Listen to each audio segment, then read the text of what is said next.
Alors, dans cette séquence vidéo 3, nous allons voir ce qu'il en est pour un autre exemple de transduction sensorielle qui est la phototransduction, c'est-à-dire la transduction à partir d'un photon lumineux. Les récepteurs en question s'appellent des photorécepteurs. Alors, avant d'aborder cette phototransduction proprement dite, d'abord un petit aperçu sur la structure de l'œil et sur l'organe photosensible de l'œil qui est la rétine. Donc, comme vous pouvez le voir ici sur le schéma, notre œil, en fait c'est un globe qui est entouré par une coque qu'on appelle la sclère. Cette sclère devient transparente au niveau de la partie antérieure de l'œil, constituant ce qu'on appelle la cornée. La cornée qui constitue au fait un élément optique de l'œil avec le cristallin. Donc les deux éléments optiques de l'œil, c'est la cornée et le cristallin, que ce sont les deux éléments optiques qui vont converger la lumière vers la partie antérieure, vers l'intérieur de l'œil, en particulier au niveau de la partie tout à fait interne et antérieure de l'œil. Alors pourquoi l'intérieur de l'œil? Parce que cet intérieur est tapissé par un feuillet qu'on appelle la rétine, donc un feuillet comme un feuillet mince comme par exemple, c'est comme l'épiderme de l'oignon, donc c'est un feuillet mince qui tapisse la partie interne de notre œil. D'accord. Et cette rétine, bien sûr, elle est en connexion, c'est elle qui va donner lieu à des fibres nerveuses qui constituent le nerf optique qui vont être projetées vers le système nerveux central. Donc voilà, en fait, cette rétine, c'est l'organe sensible, c'est l'organe photosensible de l'œil. Alors, si on regarde de près cette rétine ici, donc un encadré ici, vous avez qui agrandit, donc un agrandi de cette rétine. Donc la rétine, elle montre des couches cellulaires. Il y a des couches que vous voyez ici colorées, qui sont les récepteurs photosensibles, cônes et bâtonnets. Ensuite, il y a les cellules, la deuxième chaîne de cellules qu'on appelle les cellules bipolaires, et ensuite la chaîne des cellules ganglionnaires avec des interneurones qui peuvent s'intercaler entre différents types de cellules rétiniennes. Donc, si on regarde de près, voilà donc, j'ai bien entendu la lumière, elle rentre par là. Donc, voilà le sens de conduction de la lumière. Il arrive là, donc vous avez une flèche qui désigne light, c'est-à-dire l'arrivée de la lumière. Et la lumière, bien sûr, va pénétrer dans la rétine et va agir au niveau des cellules qui sont sensibles à cette lumière, qui sont les photorécepteurs bâtonnets et cônes. Alors voilà cette couche des récepteurs. Les récepteurs bâtonnets, que vous voyez ici, en bleu, qui sont, donc il y a une forme de bâtonnet, et puis les récepteurs cônes qui ont une forme conique, donc c'est le récepteur cône. Voilà la couche des récepteurs. Ensuite vient une autre couche, la couche des cellules bipolaires, c'est-à-dire des cellules à deux pôles, un pôle qui est en connexion synaptique avec les récepteurs et un pôle en connexion synaptique avec la troisième cellule de la chaîne rétinienne qui est la cellule ganglionnaire ou les cellules ganglionnaires. Voilà, donc la lumière rentre dans ce sens, va activer les photorécepteurs et ensuite un signal, un influx nerveux va être généré dans le sens contraire, c'est-à-dire du photorécepteur vers la cellule bipolaire, vers la cellule ganglionnaire. Voilà, donc la rétine est le film photosensible sur lequel s'impriment les images captées par l'œil. Alors vous voyez bien entendu d'autres cellules, ce qu'on appelle des cellules, des espèces d'interneurones, qui sont les cellules horizontales et les cellules endocrines, qui en fait permettent des interactions latérales entre différents types de cellules rétiniennes, donc des différentes chaînes rétiniennes, photorécepteurs, bipolaires, ganglionnaires. Si on regarde de près ces photorécepteurs, alors sur le plan structural, voilà le bâtonnet, voilà le photorécepteur cône. En fait, il y a bien sûr une homologie de structure, c'est tout à fait similaire. La différence, vous le voyez ici. Donc, en fait, chaque photorécepteur se compose de trois parties. La partie externe qu'on appelle le segment externe pour le bâtonnet, le segment externe pour le cône. Ensuite, un segment interne et enfin ce qu'on appelle un pied qui contient donc en quelque sorte le prolongement terminal du photorécepteur qui contient des vésicules synaptiques. Alors, la différence entre les deux photorécepteurs, c'est que, bien entendu, le segment externe contient et abrite plusieurs, ce qu'on appelle des disques membranaires. Vous voyez là des espèces d'empilement, c'est un empilement de disques membranaires. Des disques membranaires, lorsqu'elles se forment, elles se défont complètement de la membrane plasmique, ils sont indépendants de la membrane plasmique. Ici, vous voyez que les disques membranaires restent en contact, en continuité avec la membrane plasmique cellulaire. Alors voilà donc la différence qu'il y a au niveau du segment externe. Pour le segment interne, c'est tout à fait comparable puisque le segment interne abrite les mitochondries, c'est-à-dire la machinerie énergétique de la cellule, et puis le noyau qui est la machinerie génétique de la cellule. Et puis un prolongement terminal qui abrite les vésicules synaptiques qui permettent la communication avec la cellule bipolaire, la cellule qui va suivre dans la rétine.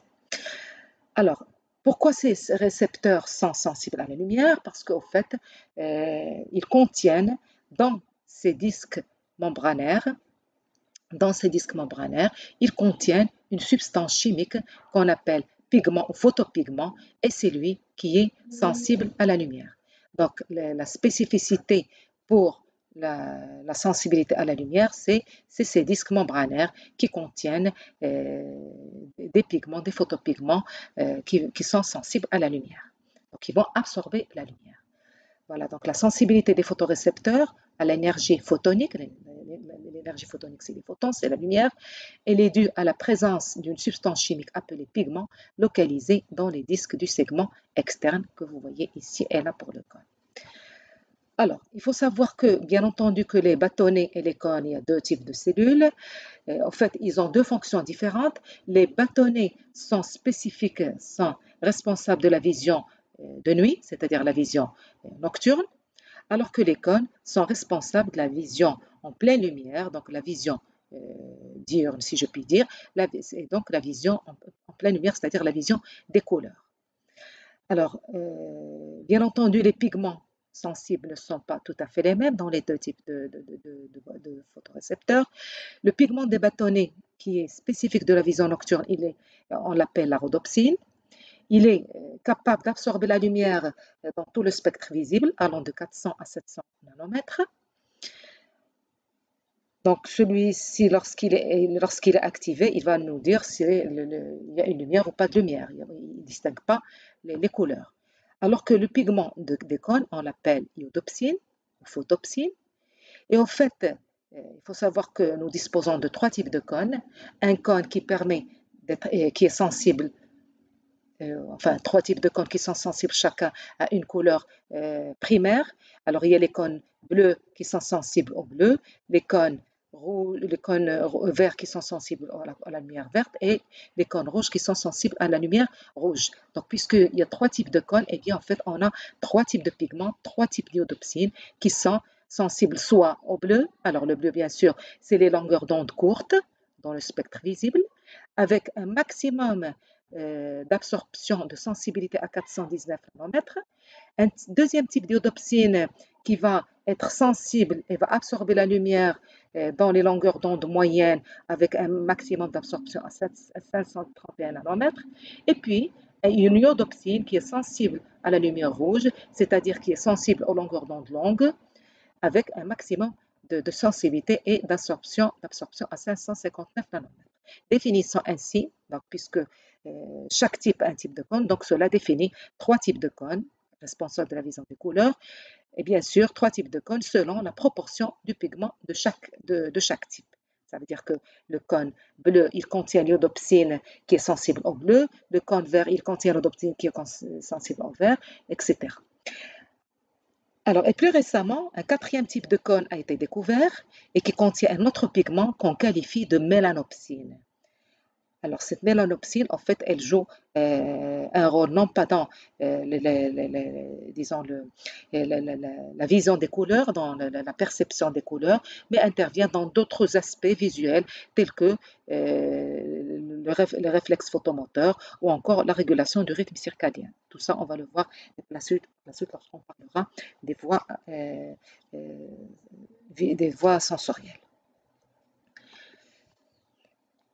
Alors, avant d'aborder la phototransduction, c'est-à-dire comment le signal photique, la lumière, comment le photorécepteur va convertir la lumière en signal électrique, en potentiel d'action, voyons voir, il y a une étape qui précède cette phototransduction, ce qu'on appelle la photoréception. Donc, la première étape de la photoréception, c'est l'interaction entre le photon, donc la particule lumineuse, et la molécule de rhodopsine dans le cas des bâtonnets. Alors, il faut savoir que, en fait, les photopigments, donc si on regarde la rhodopsine de près, sur le plan structural, en fait, les photopigments rhodopsine sont composés de deux parties, de deux entités. Une qu'on appelle l'opsine, qui est une protéine de 348 acides aminés formant 7 hélices transmembranaires, et de ce qu'on appelle le rétinal, qui est en fait la forme aldéhydique de la vitamine A. Donc, la rhodopsine, en fait, c'est un complexe opsine rétinal. Le rétinal, c'est la forme aldéhydique de la vitamine A. Et l'opsine, en fait, il forme un complexe avec le rétinal lorsqu'il est sous une configuration spatiale donnée qu'on appelle le 11-6 rétinal. Donc, la rhodopsine, c'est opsine rétinal 11-6, c'est-à-dire la forme qui a une configuration spatiale donnée qu'on va voir. Alors, en fait, la lumière, comment elle agit? Eh bien, la lumière, le photon lumineux, va transformer ce 11-6 rétinal en une autre configuration spatiale qu'on appelle le tout transrétinal, et ceci en modifiant la configuration donc spatiale et donc la forme stérique de ce rétinal. Alors voilà concrètement ce qui se passe. Donc j'ai le 11-6 rétinal, voilà la molécule du 11-6 rétinal qui normalement forme un complexe avec l'opsine dans la rhodopsine. Donc vous voyez que ce 11-6 rétinal, bien sûr, il y a ce noyau, il y a une chaîne carbonée, et puis vous avez cette chaîne, cette queue qui est en fait inclinée dans l'espace. Donc le 11-6 rétinal a cette configuration spatiale avec la queue terminale qui est inclinée. Alors, sous l'effet d'un photon lumineux, qu'est-ce qui arrive à ce 11-6 rétinal? Eh bien, cette queue qui est inclinée, elle va devenir linéaire, rectiligne. Voilà. Donc, on aura la forme dite transrétinale avec une queue linéaire. Donc, vous voyez ça, c'est la même molécule, mais avec une configuration spatiale qui est différente, donc sous une autre forme dite isomérique. Donc, il y a deux isomères, le 11-6 et le tout trans, et le passage d'un isomère, d'une forme isomérique à l'autre, elle se fait grâce au photon lumineux. Donc, qu'est-ce qui se passe suite à la lumière, la photoillumination? Il y a une photoisomérisation du 11-6 rétinal en tout transrétinal. Alors, lorsque le 11-6 rétinal est transformé en tout transrétinal, il ne va plus rester en fait conforme. Voilà ce qui va se passer en fait. Alors, je reprends. Donc, j'ai la rhodopsine, c'est quoi? La rhodopsine, c'est le complexe 11-6 rétinal opsine. Donc, c'est-à-dire un complexe, c'est-à-dire une molécule qui est reliée à l'autre. Sous l'effet de la lumière, qu'est-ce qu'on a dit? Le 11-6 rétinal va se transformer en tout transrétinal, cette forme isomérique qui est linéaire. Alors, sous cette forme, eh bien, le rétinal n'est plus conforme au site de fixation de l'opsine. Donc, l'opsine, elle va se dissocier, elle va se détacher du rétinal. Donc, au lieu d'avoir un complexe, j'aurai deux molécules complètement séparées.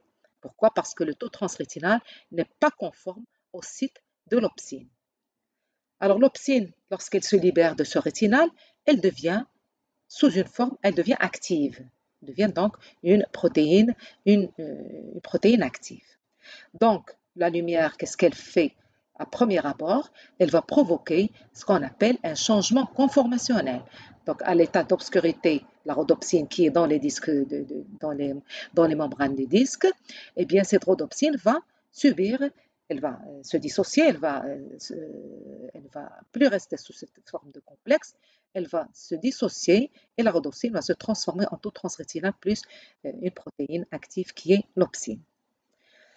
Alors, de l'autre côté, bien sûr, quelle est la finalité, quel est l'effet au fait d'un stimulus sensoriel? C'est de provoquer une modification de l'activité bioélectrique au niveau du récepteur sensoriel et dans ce cas, bien sûr, le photorécepteur. Donc, on est allé mesurer quelle variation bioélectrique on obtient suite à la lumière. Donc ici, vous avez par exemple un photorécepteur cône dans lequel on introduit une électrode, on mesure son potentiel de membrane, donc on constate que son potentiel de membrane d'obscurité, ce qu'on appelle ici dark c'est-à-dire l'obscurité. Alors, on regardait sa valeur, qu'est-ce que vous lisez ici? Vous lisez moins 30 millivolts. Alors, moins 30 millivolts, vous savez qu'un potentiel de repos à l'état de repos, normalement, en général, dans la majorité des cellules, il est de l'ordre de moins 70 millivolts. Or, là, il est de l'ordre de moins 30 millivolts. Ça veut dire que déjà, le photorécepteur, il est comment? Il est moins négatif, donc il est en quelque sorte dépolarisé à l'état de repos, à moins 30 millivolts. Donc, lorsque on soumet le photorécepteur à un flash lumineux, à un photon lumineux, qu'est-ce qu'on constate? Voilà le potentiel de membrane de repos, le potentiel d'obscurité. Qu'est-ce qu'on constate? Qu'il y a une baisse du potentiel de membrane, donc le potentiel de membrane qui baisse vers des valeurs plus négatives. Donc, le potentiel de récepteur de lumière, il a tendance à diminuer, à descendre en dessous de moins 30 millivolts. Vous voyez, il aura même tendance à aller vers le potentiel d'équilibre du potassium. Ici, vous avez le potentiel d'équilibre du sodium. Donc, il tend vers des valeurs négatives. Donc, qu'est-ce qu'on constate sous l'effet de la lumière? Qu'est-ce qui arrive au photorécepteur? Il subit une diminution du potentiel de membrane, donc une hyperpolarisation. Donc, la lumière provoque une hyperpolarisation du photorécepteur. Voilà. Donc, j'ai une variation bioélectrique qui est sous forme d'un potentiel récepteur hyperpolarisant. J'ai d'un autre côté un changement conformationnel, mais bien sûr, il a fallu relier les deux. Comment est-ce que ce changement conformationnel va entraîner cette hyperpolarisation au niveau du photorécepteur? Alors justement, l'association ou la compréhension de la cascade des événements qui a eu lieu entre les deux phénomènes et la nécessité bien des années et des années pour bien sûr être déchiffré et identifié avec précision. Alors, je vous donne bien entendu le résultat, c'est le cumul, bien sûr, comme je dis, de travaux de chercheurs pendant des années et des années, qui étaient au début dans l'hypothèse, après des hypothèses qui se confirmaient, des hypothèses qu'on écartait, et voilà, on arrive donc à la cascade de réactions qu'on appelle la chaîne de réactions que vous voyez ici. Donc, qu'est-ce qui se passe au fait? Donc, sous l'effet de la lumière, un photon, on a dit, ça provoque un changement conformationnel, c'est-à-dire le En6 rétinal va se transformer en tout transrétinal. Sous cette forme, donc la rhodopsine va se transformer, va libérer son opsine, l'opsine qui va devenir active. L'opsine va activer une protéine G qu'on appelle la transducine. Cette protéine G va transformer le GDP en GTP. Ce GTP qui va venir activer une enzyme, la phosphodiestérase, donc qui était inactive, qui va devenir active. La phosphodiestérase, pardon, c'est l'enzyme d'hydrolyse du GMP cyclique, des nucléotides cycliques. Donc la phosphodiestérase qui était inactive va devenir active. Qu'est-ce qu'elle va faire? Eh bien, elle va hydrolyser, dégrader le GMP cyclique en 5' GMP. Alors, et on a montré que ce nucléotide cyclique, GMP cyclique, lorsqu'il baisse dans la cellule, eh bien, ça va entraîner une fermeture de canaux cationiques type sodique qui vont se fermer, qui normalement font entrer le sodium pour maintenir le photorécepteur à l'état dépolarisé. Comme on a vu tout à l'heure, on a dit qu'il était dépolarisé. Pourquoi? Parce qu'en fait, il y a un flux ionique de nuit qui fait, c'est-à-dire des canaux sodiques ouverts qui vont laisser passer le sodium pendant la nuit et maintenir donc ce potentiel de membrane dépolarisé à moins 30 millivolts. Donc lorsque ces canaux sodiques se ferment, ça va entraîner donc l'intérieur de la cellule va devenir du négatif et j'aurai une hyperpolarisation. Alors pour situer bien sûr cette cascade-là, comme ça c'est pas évident, mais si vous regardez au niveau du schéma ici, pour situer tous ces événements, toute cette cascade dans le contexte cellulaire du photorécepteur. Alors regardez Jean, là j'ai bien entendu le bâtonnet, d'accord, avec ces disques membranaires qui est en bleu. Alors à l'obscurité, on a montré que des canaux cationiques sont ouverts. C'est des canaux qui laissent passer surtout du sodium, mais avec une petite fraction sous forme de calcium. Donc, c'est des canaux qui sont non sélectifs. Donc le sodium et le calcium vont pouvoir entrer à l'obscurité. Et ces canaux, bien sûr, pour qu'ils soient ouverts, ils nécessitent un nucléotide cyclique, le GMP cyclique. Alors, qu'est-ce qui se passe sous l'effet de la lumière? Donc, lorsqu'il y a de la lumière va décomposer la rhodopsine. La rhodopsine va libérer son opsine active. L'opsine va venir activer une protéine G membranaire qui est la transducine, qui comprend ici trois sous-unités, alpha, bêta, gamma. La protéine G, la transducine va aller activer la phosphodiesterase. La phosphodiesterase active va bien sûr hydrolyser le GMP cyclique, donc le GMP cyclique qui va se transformer, qui va être hydrolysé en 5' GMP. Donc moins de GMP cyclique dans le photorécepteur et donc les canaux vont se fermer et j'aurai une hyperpolarisation de la cellule. Alors, donc, par cette chaîne de réaction, l'excitation du AN6 rétinal transforme les molécules de 3', 5' GMP cyclique en 5' GMP.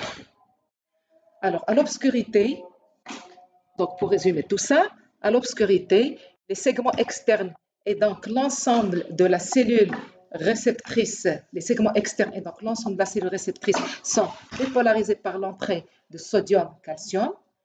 Pourquoi? Parce que le canal, il est maintenu ouvert par le GMP cyclique. Donc ça veut dire qu'à l'obscurité, on a dit que le photorécepteur, il est dépolarisé parce que les canaux les canaux sodicalciques sont ouverts, le sodium rentre, donc, et bien sûr, pour qu'il reste ouvert, c'est le GMP cyclique. Sous l'effet de la lumière, le photon active la rhodopsine, ce qui déclenche la double cascade transducine phosphodiesterase. Le canal sodium-calcium va se fermer, d'où l'hyperpolarisation qui conduira à vous allez voir, cette hyperpolarisation, donc c'est quelque chose de négatif qui va apparaître, qui va être converti, donc qui va conduire au fait à une excitation des autres cellules rétiniennes, donc excitation de la chaîne neuronale rétinienne, bipolaire et ganglionnaire. Alors, on va voir justement comment un signal négatif qui apparaît au niveau du photorécepteur va être converti en un signal positif au niveau des autres cellules de la chaîne rétinienne, la cellule bipolaire et la cellule ganglionnaire. Donc, à l'obscurité, qu'est-ce qu'on sait maintenant? On sait que le rétinal est inactif, les canaux sodiques sodium-calcium sont ouverts, les photorécepteurs sont dépolarisés, sont à un voltage de moins 30 millivolts, et bien sûr, s'ils sont dépolarisés, ça veut dire qu'ils sont capables de libérer leur neurotransmetteur à la première synapse. Donc, le photorécepteur à l'obscurité, l'état donc non excité, il va libérer son neurotransmetteur. D'accord? Alors, or, on a montré pour un type de circuit rétinien, qu'on appelle le circuit ON, que le neurotransmetteur libéré par le photorécepteur, c'est un neurotransmetteur inhibiteur. Donc, à l'obscurité, lorsqu'il est libéré, à l'obscurité, le photorécepteur est dépolarisé, libère le neurotransmetteur inhibiteur. Qu'est-ce qu'il va faire? Le neurotransmetteur inhibe la cellule bipolaire, donc pas d'activité électrique ici, et donc qui ne va pas activer la cellule ganglionnaire qui se trouve aussi pas activée. Donc, à l'obscurité, ces deux cellules sont inactives sur le plan électrique. Alors, sous l'effet de la lumière, qu'est-ce qui se passe? On a dit sous l'effet de la lumière, le photorécepteur, il était dépolarisé, sous l'effet de la lumière, il va s'hyperpolariser. S'il s'hyperpolarise, ça veut dire qu'il devient moins actif, ça veut dire qu'il libère, il ne va pas libérer ou peu, donc diminution de la libération du neurotransmetteur inhibiteur. Donc, il y a une moindre inhibition, il ne va pas inhiber la cellule bipolaire qui va se trouver activée. Donc, sous l'effet de la lumière, le photorécepteur est inhibé. Cette inhibition sera l'origine de non-libération, donc du lever d'inhibition, donc une non-libération du neurotransmetteur inhibiteur. Donc cette cellule ne sera pas inhibée, elle va être activée. Si elle est activée, elle va libérer son neurotransmetteur et son neurotransmetteur est un neurotransmetteur excitateur. Donc augmentation de la libération du neurotransmetteur excitateur sur la cellule ganglionnaire qui, elle, va se trouver activée et va, vous voyez, montrer des pics, ce qu'on appelle les potentiels d'action. La cellule bipolaire, elle, on a dit, elle va s'activer, mais l'activation, elle va apparaître sous forme de dépolarisation. Donc, il n'y a pas de potentiel d'action. Le potentiel d'action, il n'apparaît pas au niveau de la cellule bipolaire, il apparaît au niveau de la troisième cellule, qui est la cellule ganglionnaire. Alors ça, c'est ce qu'on appelle le circuit rétinien ON, c'est-à-dire un circuit qui va véhiculer un message positif vers le cerveau pour percevoir un stimulus lumineux, une couleur, un objet, etc.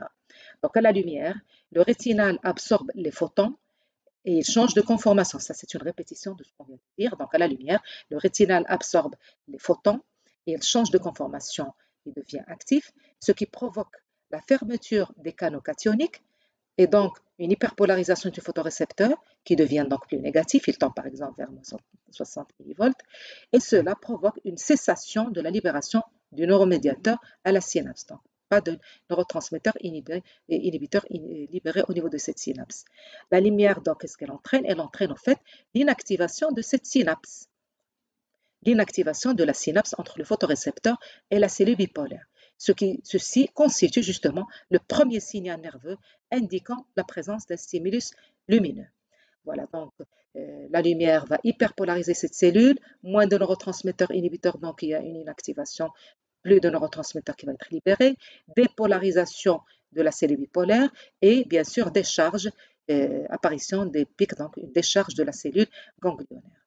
Alors, comme vous pouvez le voir au niveau de cette chaîne rétinienne, où est-ce que les potentiels d'action apparaissent? Comme je l'ai dit tout à l'heure, ils apparaissent uniquement au niveau de la cellule ganglionnaire. Donc, la cellule ganglionnaire, c'est en fait la cellule nerveuse, c'est la véritable cellule nerveuse puisqu'elle peut déclencher des potentiels d'action. Donc, on parle en anglo-saxon de spiking neurones, c'est-à-dire des neurones qui génèrent des spikes, c'est-à-dire des spikes en anglais, ça veut dire pic, et qui dit pic, dit potentiel d'action. Alors que la cellule ganglionnaire, le photorécepteur et la cellule bipolaire ne génèrent jamais de potentiel d'action. Ce qu'on peut voir, c'est juste des potentiels hyperpolarisants, voire dépolarisants, mais jamais de potentiel d'action. Donc, ces deux cellules font en fait, si on les considère comme étant des neurones, d'après leur structure, eh bien, ça serait des neurones qui ne génèrent pas de potentiel d'action. Donc, c'est des non-spiking neurons. Alors voilà donc pour les phénomènes de transduction et la transmission du signal du stimulus photique, donc la conversion du stimulus lumineux en signal électrique, puis en potentiel d'action propagé au niveau de la cellule ganglionnaire, dans le cas du circuit rétinien type 1. Alors, pour conclure donc sur cette transduction en général, la première étape donc de codage de l'information sensorielle qu'on appelle la transduction sensorielle, elle a lieu où? Eh bien, elle a lieu au niveau des récepteurs sensoriels qui convertissent un signal externe en un signal électrique. Donc, ils convertissent le stimulus externe en un signal électrique qui est quantifiable et qu'on appelle potentiel récepteur, que le système nerveux central peut interpréter. C'est en effet le seul langage compris par les cellules du système nerveux central. Donc, en fait, on a un stimulus externe qui va être converti en un signal électrique et le système nerveux central ne peut interpréter que ces signaux électriques. Il ne va pas interpréter le stimulus externe directement. Ça passe par la transduction qui génère un signal électrique qui est le langage compris par le système nerveux central.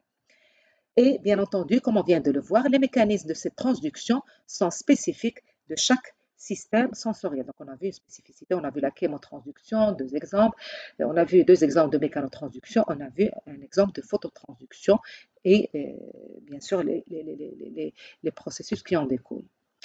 Alors, compte tenu donc de tout ce qu'on vient de voir, les différents types d'exemples de transduction, ça nous ramène à, disons, résumer un petit peu les différents types de récepteurs que vous connaissez maintenant et comment ils sont capables de coder l'information. Donc, les types de récepteurs et le codage de l'information. Alors, en fait, on a vu jusqu'à présent qu'il y a mise en jeu de 1 à 3 cellules pour le codage de l'information. Alors, si vous vous rappelez, lorsqu'on a parlé du corpuscule de Pacini, le mécanorécepteur tactile, du toucher, pression-vibration, eh bien, on a vu que lorsqu'il y a une déformation mécanique qui apparaît au niveau de la terminaison sensorielle, j'ai un potentiel récepteur qui apparaît au niveau de cette portion de la fibre nerveuse, partie terminale, et le potentiel d'action qui apparaît sur la même cellule, mais un petit peu à distance, à partir de la zone la zone trigger, la zone d'initiation du potentiel d'action. Donc, vous voyez ici, dans le cas du corpuscule de Pacini, j'ai la même cellule qui va générer le potentiel de récepteur et qui génère le potentiel d'action. Donc là, on parle de récepteur primaire. primaire, donc le potentiel récepteur et le potentiel d'action peuvent apparaître dans la même cellule en des points différents de la membrane. Donc ici, j'ai le potentiel récepteur et ici, plus loin, le potentiel d'action. Alors, on parle donc de récepteurs primaires aux neurones de premier ordre. C'est le cas de ce cas de figure, le cas du corpuscule de Pacini, des récepteurs à l'étirement ou encore du récepteur olfactif. Si vous vous rappelez, si vous revenez au récepteur olfactif, on a vu aussi que le récepteur olfactif était un neurone, il génère le potentiel récepteur et le potentiel d'action. Alors, le deuxième cas de figure, le deuxième type de récepteur, ce qu'on appelle le récepteur secondaire, au type 2.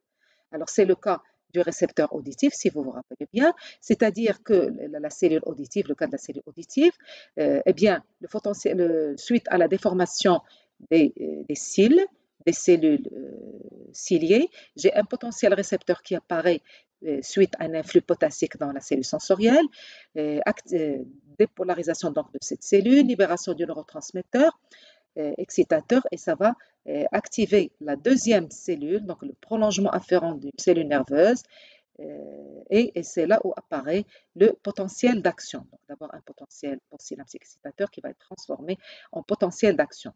Donc, vous voyez là, la cellule sensorielle ne génère que le potentiel récepteur. Le potentiel d'action, il apparaît au niveau d'une deuxième cellule nerveuse.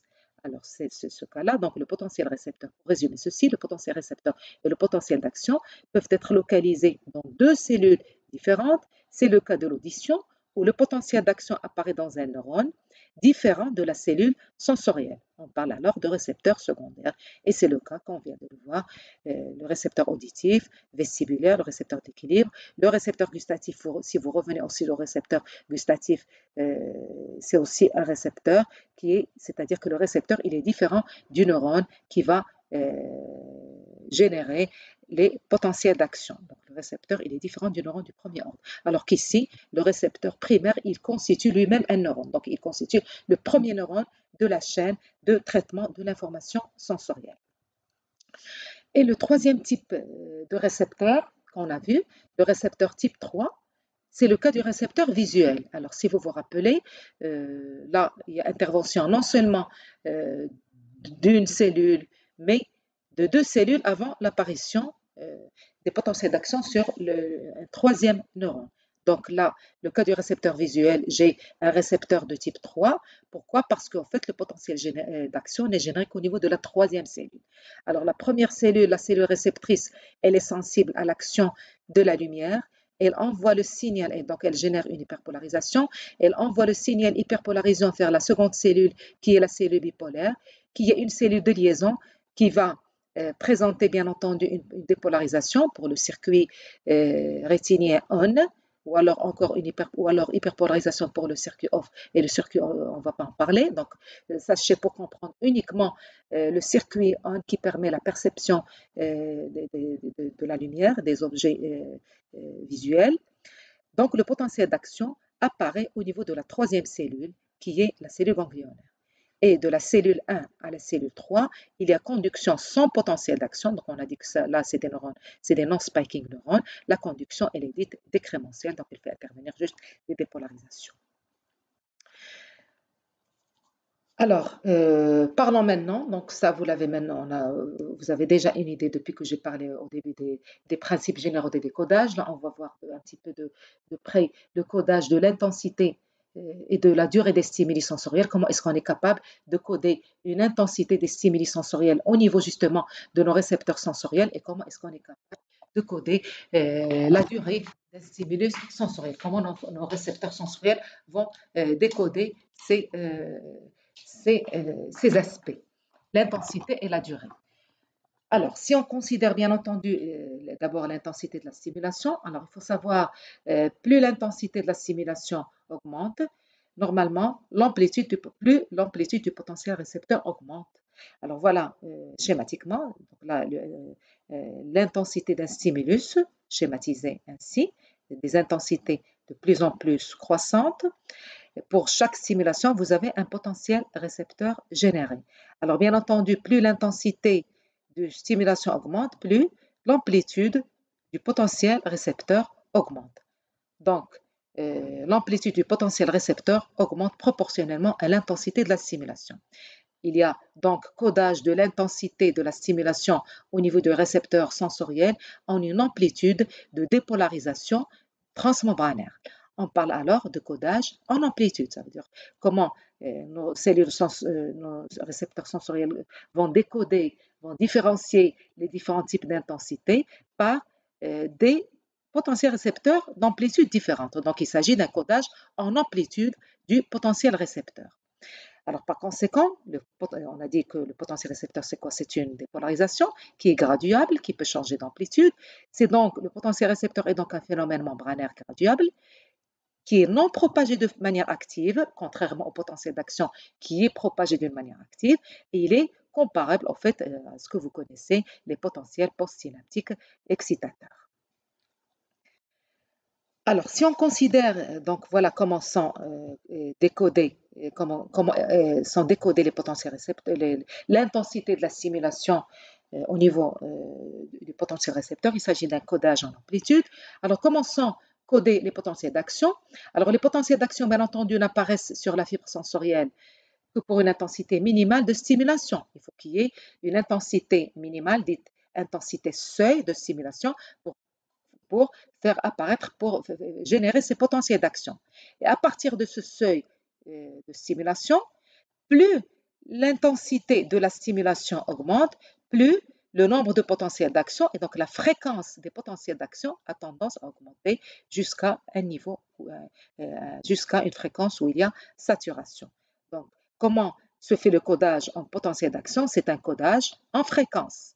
Pour le potentiel récepteur, on a vu ce qui change, c'est le potentiel, c'est l'amplitude du potentiel récepteur. Donc, codage en amplitude. Pour les potentiels d'action, on a vu que les potentiels d'action, ils répondent à la loi de tout ou rien, ils ont tous la même amplitude. Ce qui change, c'est leur fréquence. On en a déjà parlé auparavant.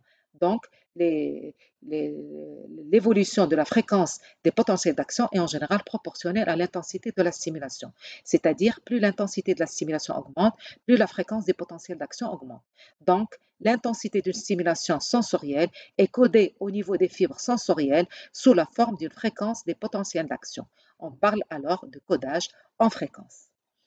Alors, bien entendu, plus la fréquence des potentiels d'action augmente, donc les potentiels, c'est quoi? C'est l'influx nerveux qui va parvenir à mon cortex pour être perçu, pour percevoir une intensité faible, une intensité forte, etc. Donc, cette augmentation de la fréquence des potentiels d'action va être traduite par mon cortex cérébral comme étant une sensation, une sensation d'intensité plus forte.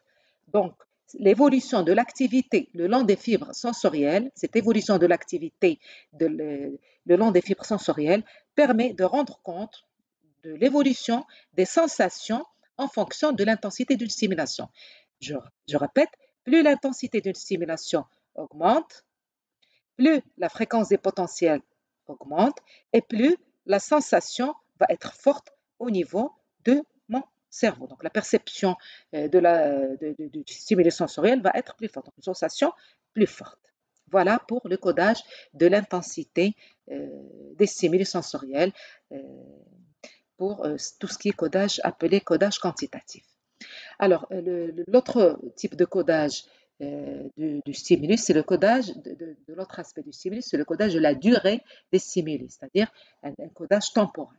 Alors, il y a un phénomène, une notion qu'on va introduire dans ce codage de la durée, c'est ce qu'on appelle le phénomène d'adaptation. Alors, pour ce codage, on va prendre comme exemple le cas de récepteurs somesthésiques. Alors, qu'est-ce qui se passe? Donc, la durée, c'est-à-dire comment est-ce qu'on est capable, comment nos récepteurs sensoriels vont coder, vont détecter, si vous voulez, une durée courte d'un stimulus, d'une durée longue d'un stimulus. Alors, comment est-ce qu'on est capable de coder un stimulus qui est durable, qui est maintenu dans le temps? Alors, en fait, on a deux cas de figure, deux types de réponses. Donc, lors d'une stimulation, on va prendre le cas bien sûr, comment est-ce qu'on est capable de coder une longue durée d'un stimulus sensoriel, donc un stimulus, par exemple, mécanique qui est durable dans le temps, par exemple, le fait de mettre sa bague dans le doigt, le fait de mettre sa montre dans le poignet, le fait de porter ses vêtements, donc les vêtements et tous ces objets, on les porte d'une manière prolongée. Alors, comment les récepteurs cutanés qui sont sous ces vêtements ou ces objets vont réagir. Donc, lors d'une stimulation prolongée, on distingue deux types différents d'activités et donc deux types de récepteurs sensoriels. Alors, le premier cas du récepteur sensoriel, donc ici, on schématise la durée d'un stimulus, voilà, la durée d'un stimulus qui est durable, prolongé dans le temps. Alors, voilà le premier type de récepteur, comment il va réagir. Donc, avec l'apparition du stimulus, eh bien, j'ai l'apparition d'un potentiel récepteur. Si le stimulus est maintenu dans le temps, le potentiel récepteur va diminuer jusqu'à s'annuler. Donc après, il n'y a plus d'activité pendant tout le restant du stimulus. Donc en fait, c'est un récepteur qui va s'adapter rapidement à ce stimulus. On parle de récepteur à adaptation rapide. On parle aussi de récepteur phasique, c'est-à-dire un récepteur qui s'active en phase avec le début du stimulus et parfois aussi avec la fin du stimulus. Donc le premier cas, l'amplitude du potentiel récepteur ainsi que la fréquence des potentiels d'action diminuent au cours du temps. Il s'agit d'un phénomène d'adaptation qui est caractéristique de ce qu'on appelle les récepteurs phasiques. Donc, ils s'activent en phase avec le début du stimulus. C'est le cas justement du corpuscule de Pacini, le récepteur donc tactile. Le deuxième cas de figure, lorsque le stimulus est maintenu dans le temps, regardez, j'ai ici le potentiel récepteur. Donc, avec le début du stimulus, j'ai l'amplitude, le potentiel récepteur qui apparaît. Mais ce potentiel récepteur, il va durer toute la durée du stimulus. Ce qui peut changer, c'est juste l'amplitude de ce récepteur qui peut diminuer que très faiblement au cours du temps. Donc là, il s'agit d'un récepteur qui s'adapte et qui ne s'adapte pas ou qui s'adapte très très peu, donc un récepteur adaptation lente. Et c'est un récepteur qui reste actif, donc il a un tonus électrique maintenu pendant toute la durée du stimulus. On parle alors de récepteur tonique. Alors c'est le deuxième cas, je résume ce que je viens de dire. L'amplitude du potentiel récepteur ainsi que la fréquence des potentiels d'action ne diminuent que très faiblement au cours du temps. Ces récepteurs ne présentent pas de phénomène d'adaptation et sont qualifiés de récepteurs toniques. C'est le cas, par exemple, des récepteurs à l'étirement et des récepteurs de la douleur et des récepteurs thermiques, les thermorécepteurs. Ça veut dire, par exemple, un nocicepteur, le récepteur de la douleur qu'on appelle nocicepteur ou thermorécepteur, il va rester activé pendant toute la durée du stimulus. Pour le nocicepteur, il va rester activé pendant toute la durée du stimulus nocif qui est appliqué sur un récepteur donné. Alors, en termes de potentiel d'action, en termes donc de fréquence de décharge, donc on a vu les récepteurs adaptation très rapide, le potentiel récepteur a lieu au début et après il n'y a plus de potentiel récepteur. Et en termes de potentiel d'action, la même chose. Donc voilà la durée de la stimulation, un stimulus durable dans le temps. J'ai des potentiels d'action qui apparaissent au début, après il n'y a plus de potentiel d'action. Donc, c'est un récepteur qui est adaptation très rapide. C'est le cas du corpuscule de Pacini, donc récepteur phasique. Alors, pour les potentiels d'action pour les récepteurs toniques ou récepteurs adaptation qui ne s'adaptent pas aux adaptations très lentes, vous voyez, j'ai les potentiels d'action qui apparaissent pendant toute la durée de la stimulation. Il peut y avoir juste une baisse, une petite baisse de la fréquence des potentiels d'action, mais les potentiels d'action existent pendant toute la durée de la stimulation. C'est le cas, bien sûr, des récepteurs, des nocicepteurs ou des thermorécepteurs qui sont des terminaisons nerveuses libres. Alors, donc sur le plan fonctionnel, qu'est-ce que ça signifie tout ça? Donc, ce codage temporel des stimuli. Donc, fonctionnellement, eh bien, les systèmes sensoriels phasiques, que vous voyez ici, les systèmes sensoriels phasiques ne peuvent pas renseigner le système nerveux central sur la durée de la stimulation puisqu'ils ne s'activent qu'au début. Donc, en fait, ils ne renseignent le système nerveux central que sur les variations de stimulation et non sur leur durée. C'est-à-dire que je mets ma bague au niveau de mon doigt, je sens que les récepteurs qui sont en dessous, ils vont s'activer, d'accord? Mais après, je ne ressens plus ma bague. Donc, ça veut dire que ce récepteur qui est activé au début, donc le fait de sentir au début, prouve que ce système sensoriel ne va renseigner que sur le début, l'application du stimulus. Pour le reste, Eh bien, je ne saurais pas quand est-ce que le stimulus va être enlevé. Quand j'enlève ma bague, je peux ne pas m'en rendre compte. Alors que les systèmes toniques, vous voyez, ils restent actifs pendant toute la durée de la stimulation. Donc, eux, ils vont coder et renseigner sur la durée d'une stimulation. Donc, lorsque j'ai un récepteur tonique qui s'active, il va rester actif pendant toute la durée de la stimulation. Par exemple, le récepteur douloureux. Alors, le récepteur douloureux, ça veut dire tant que j'ai une sensation de mal, lorsque je ressens une douleur, ben, ça veut dire que mon récepteur, il est tout le temps activé. Donc, lorsque je vais chez le médecin, je vais lui dire j'ai mal. Il va me dire ça fait combien de temps que vous avez mal. Je lui dis, je serai capable de lui dire j'ai mal il y a 2 jours, il y a 3 jours et j'ai eu mal pendant toute la nuit. Pourquoi? Parce que les récepteurs de la douleur vont rester actifs pendant toute la durée de la stimulation. Ils vont encoder la durée de la stimulation. Alors que les récepteurs phasiques, ils ne s'activent que pendant une phase de la stimulation. Donc, ils ne renseignent que sur les variations, c'est-à-dire l'application du stimulus et la non-application du stimulus. Voilà, donc je m'arrête là pour cette séquence pour aborder l'anatomie des voies sensorielles par la suite.